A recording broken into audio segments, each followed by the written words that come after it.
एक ऑफिस में रोज़ी नाम की एक महिला कार्य करती थी। उसे अपने द्वारा किए हुए कार्य के अलावा किसी का कार्य पसंद नहीं आता था। वह ऑफिस के हर सहकर्मी से और उनके द्वारा किए गए कार्य में कोई न कोई कमी निकाल ही लेती थी।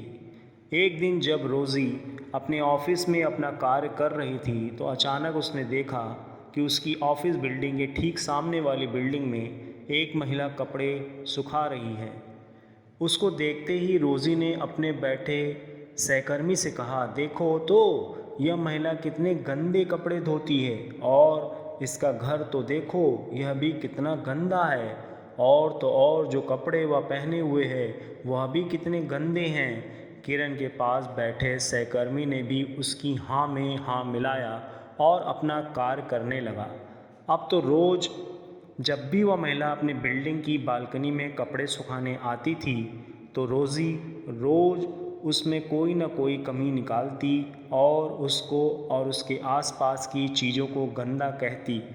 कुछ दिनों तक ऐसा ही चलता रहा। एक दिन जब रोज़ी अपने ऑफिस में बैठी उस महिला को देख रही थी कि तभी ऑफिस का बॉस रोज़ी के कैबिन में आ गया।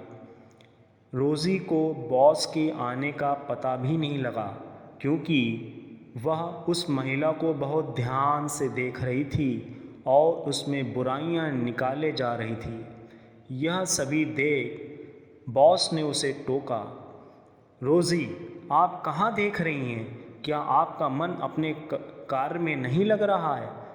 बॉस की आवाज़ सुनकर और उसे पास खड़ा देखकर रोज़ी अचानक चौंक गई और अपनी सीट से उठकर बोली, कुछ नहीं सर, बस मैं तो उस सामने वाली बिल्डिंग की उस महिला को देख रही हूँ जो रोज़ गंदे कपड़े सुखाने अपनी बालकनी में आ जाती है।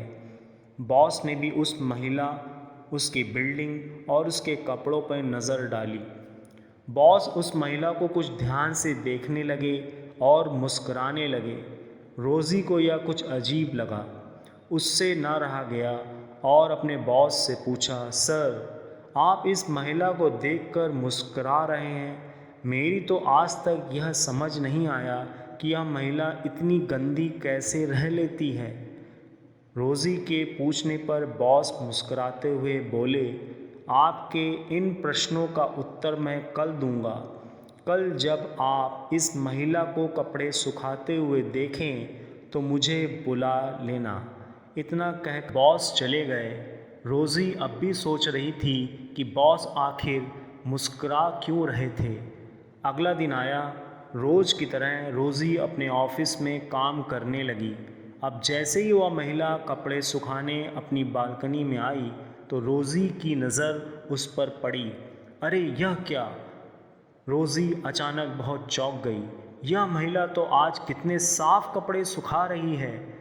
तभी रोज़ी की नज़र उस महिला के पहने कपड़ों और उसकी बिल्डिंग पर गई।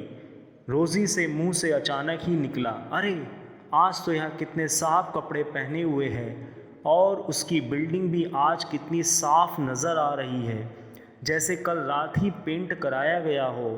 उसने तुरंत अपने बॉस को बुलाया और सभी बातें बताते हुए आश्चर्यचकित होकर पूछने लगी, सर आज मेरे प्रश्न का उत्तर देने वाले थे, लेकिन सर आज तो सब कुछ साफ हो गया है।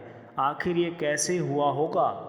बॉस मुस्कुराए और बोले, यह महिला रोज़ साफ कपड़े ही सुखाती है।